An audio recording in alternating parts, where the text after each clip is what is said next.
liberty and justice for all. Honor the Texas flag. I pledge allegiance to thee, Texas, one state, under God, one and indivisible. All right. Thank you very much. It is 6:31, and we will call the meeting to order. We have a quorum available, and our first item up is public hearing to be held at 6:30 p.m. to discuss the implementation of voting centers in Henderson County. At this time, Ms. Hernandez, if you would begin with your presentation, and this is an opportunity for the public to speak after the presentation as to what your stance is on it. It is a time that the court will be muted. We're here to hear what you have to say. So with that, Ms. Hernandez. Thank you. As you say, we're working towards implementing vote centers in Henderson County. So we are currently, we have 51,412 registered voters in Henderson County. I think we're closer to population of around 81,000. Is that not correct, Judge? We have 13 cities, 6 towns, and 2 partial towns. So what are vote centers? Vote centers allows you to operate on election day as you would during early voting. So you could go to any of our vote centers and cast a full ballot. You don't have to go to a traditional polling place, which currently we are traditional, which means the precinct in which you're registered, you would have to go vote at that location on election day. Vote center would allow you to vote at any one in the county as long as you're a registered voter. The program started back in 2006, and Lubbock was one of the first counties. Since then, legislature has changed, allowing any counties of any size to become vote centers. And as I said earlier, we've been working on becoming vote centers for the last 4 years. The main requirement would be Commissioner's Court approval. We do have to send all transcripts and recordings to the Secretary of State along with our application. It does have to have some kind of communication plan to inform the voters, methodology for the placement of the sites, and then we have to also send post-election reports back to the state after the election. Our communication plan would be sending notification to head of household. We would also like to distribute them at any kind of groups, organizations, communities. Also hand out to our libraries or some of our city offices as well. We will put it on the county website as well as our social media. We're going to publish it in the newspaper, radio. We will have some exiting polls so that we can ask the voter how they liked being able to vote at any location as well. We also have cell flags that we'll post at all the locations so that people know that they can come in and vote at those locations. We do want to try to get some kind of flyers out to maybe the 2nd and 3rd graders, because that's when the parents go through their backpacks, and so hopefully they can see it then as well. This is kind of an example of the kind of head of household flyer we would send out. We'll give the information of the first election that we're going to be holding, which would be the November election, of course, and then the addresses and locations of all the vote centers. This notification will be posted in any of the locations that we would have to change, and it would have to stay up till the day after election day, so that this notification will also have on there all the locations of the vote centers as well as their address. The criteria for locations, we want to be able to place those vote centers in locations that are familiar to the public. They have to be ADA compliant, ground level, and also be able to hold, a large amount of voters as well as staff and equipment. Our traditional sites that we have right now are 26 election day polling places. The proposal was for 19. These are our current locations that we have in Henderson County. These right here are the proposal. We do have a list of them, so if you don't have a copy of them, we do have them up here. These are the distances between previous and the closest polling places on those locations. These are my committee members, because one of the requirements requires that we have a committee member of people that are in those precincts. So these are your commissioners' choices on their precincts, within their precincts of our committee members. This is actually a map of where those vote centers would be located.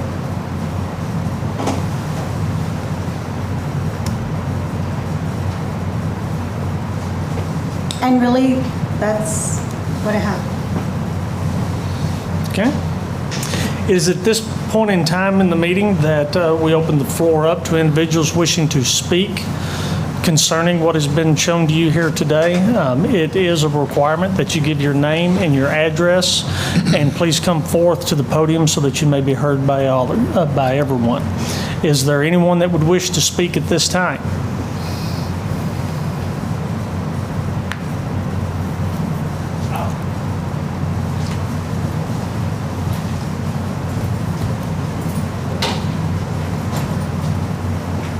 My name is Homer A. Trimmer from Malakoff. I just... Sorry, your address for the record. 1203 McAllister, Thank you. 72 years. Thank you, sir. I didn't see the list of the proposed site, vote site. I'd like to have a copy.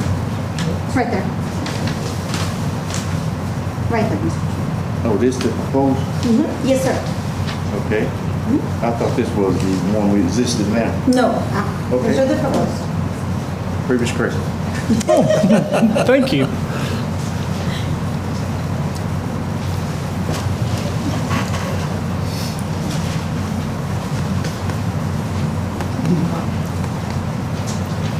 Sherry Tanneberger, 603 Ravenwood Drive, Athens.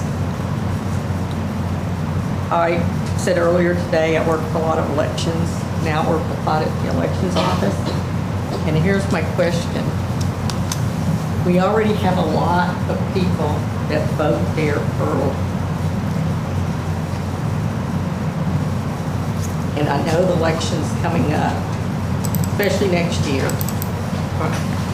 are going to be very, very heavily voted. Are we going to have enough room for election workers and machines and everything at the elections? Well, you know, it gets packed sometimes in there, but I believe we will. I relocated the cabinets in the back so that it'll go Okay, that's good. against the other wall, and then the other side of the actual room will hold the line so that they're not right on top of the voters in previous elections. So I'm hoping that this setup will be a little bit easier. It's just something to think about. I know. We're just, you know. I think it'll work out. Well, you'll see in November. You know, that'll be our first. Because I don't want to move this, No, but like in the future. I know. Is there anyone else that would like to speak to this issue?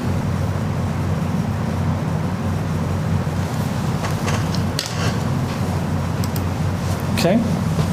Well, hearing none then, we will take action to close the public hearing, and we thank you for being here with us today. Entertain a motion to close public hearing if no one else wishes to speak.